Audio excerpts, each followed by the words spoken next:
poco de la trayectoria musical de Carlos Jaime Ramírez, sabemos que más allá de ser este artista reconocido de la música peruana, también era un gran artista que se movía en lo que es la canción tropical, en la música tropical.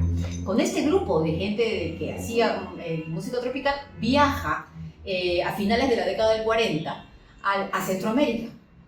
Pero resulta que el empresario que los lleva desapareció con lo que nosotros denominamos el bolo, que es la remuneración del artista por su actividad, y los dejó varados en Centroamérica.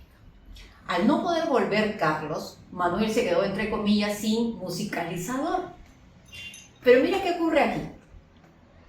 Era la época de las grandes radios, era la época de las transmisiones en vivo con gente, ¿no? Con público y con artistas, todo en vivo en los 4 auditorios de las 4 grandes emisoras que había en ese momento en el país. Una de ellas era Radio Nacional del Perú. Resulta que Lucho Din, el autor de Gloria y de otras canciones, lo tenía como un chico aprendiz a mi padre, ¿no? Entonces le dice: Manuel, ¿qué te parece si me acompañas a Radio Nacional? Hoy día van a estrenar una canción mía.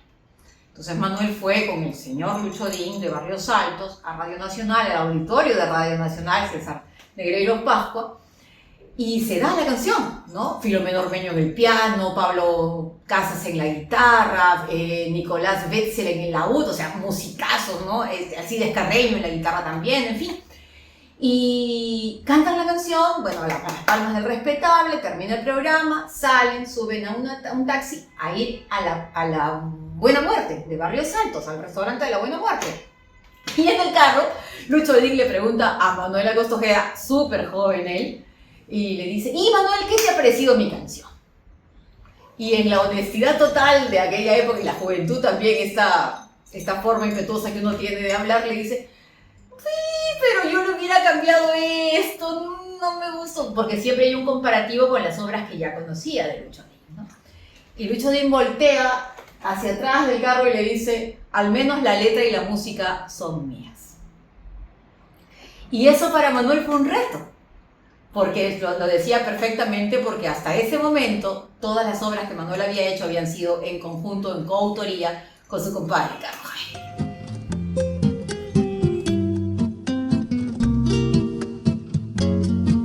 Resulta que los chamas eran los que daban la hora. Lo que cantaban los chamas se convertía en un éxito en aquel momento. Un hit. Lo tuvieron todos los artistas, ¿no? También fueron los morochucos, como no, los romanceros en su momento, los cholos, yo creo que Fiesta Criolla, en fin, creo que todos los grandes, los quipus, ni qué decir, todos han tenido una época donde todo lo que ellos tocaban se convertía pues verdaderamente en un boom popular, ¿no? Resulta que había un compañero de Manuel muy querido y que también era autor de muchas canciones hermosas y bonitas, como es Albino Canales, Costa, por su santa madre, como decían los viejos. Y Albino ya los chamas le habían grabado algunas canciones a Albino Canales. Entonces Albino, como era compadre de Manuel, le dice: vamos Manuel, yo te los presento. ¿En serio? Sí, tu canción está linda. Ya estaba hecha en un atardecer que, dicho sea de paso, fue realizada en el valle de Yacango, en Moquegua, donde se ve a lo lejos cómo te protege el Cerro Baúl, ahí en el hermoso Torato. Y entonces nos encontramos a las 12 del día en tal lugar, listo, yo te llevo donde los chamas. Llegaron, Manuel llega puntualito al lugar y resulta que Albino Canales no llegó nunca. Por razones de la vida, había mucho tráfico en ese momento, no sé, pero no llegó nunca.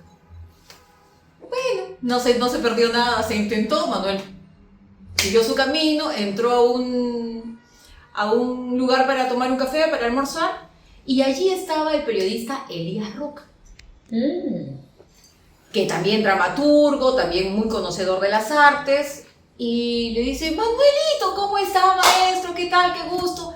¿Y qué haces aquí en el centro? Y vine a encontrarme con Albino Canales, no ha podido llegar, y bueno, yo te los presento.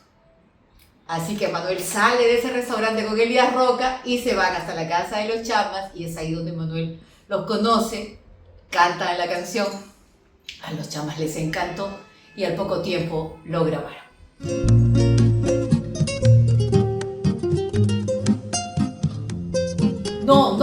lo mismo. Con el Valse Madre fue algo como una especie de ritual que se hizo de juramento que nadie iba a enseñar la canción a nadie.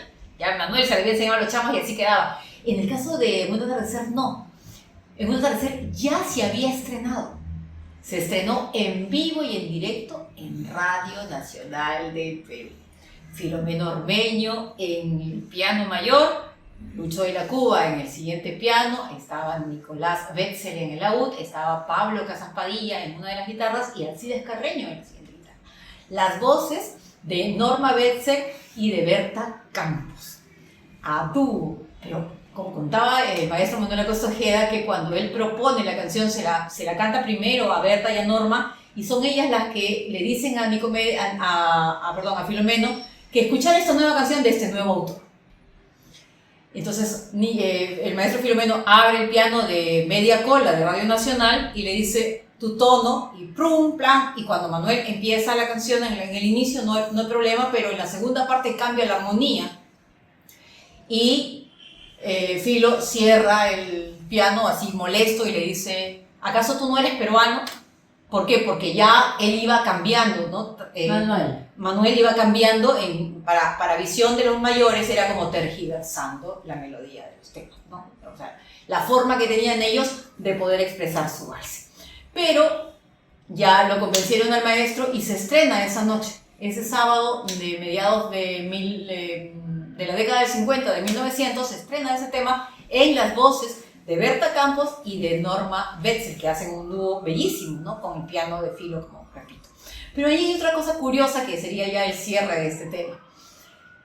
En ese momento, el director de Radio Nacional del Perú era Eduardo Márquez Taller, chalaco, autor de Nube Gris, autor de Ventanita, autor de Sábado, Día del Pueblo, El ermitaño, de esa eterna misión del obrero, labrar el porvenir del mundo entero, que muy pocas personas conocen ese tema. Y bueno, termina la canción, termina esa función en Radio Nacional del Perú, Manuel fue muy aplaudido y estaba él saliendo por ese largo pasadizo de Radio Nacional y de pronto aparece un señor mayor y en el camino se encuentran en ese espejo inmenso que hay en la entrada y le dice la canción que acaban de interpretar es de usted. Sí, maestro, muy bonita la canción, y le lanza la mano, ¿no? Manuel le responde el saludo y le dice, disculpe, ¿con quién tengo el gusto? Y es ahí donde el maestro dice, ¿no? Eduardo Márquez Taller. Y Manuel siempre con esa chispa que tenía decía, si no hubiera tenido cinturón ese día se me caían los pantalones, porque admiraba muchísimo el trabajo que ya venía realizando don Eduardo Márquez. Que fue una cosa extraña lo que sucede con la primera creación letra de música de Manuel Acosta Ojeda, porque se canta al amor, al desamor, a la patria, se canta a la madre, pero esto le cantaba a la naturaleza, ¿no? Era algo diferente que no solamente tuvo la acogida del público a través de la voz de los chamas, sino que también tuvo la oportunidad y la suerte que la bellísima voz de María Obregón interpretara esta obra con las mismas palmas que el público le dio a los chamas, también fueron para María Obregón y esta bellísima obra que es la primera que hace Manuel en letra y en música, En un atardecer.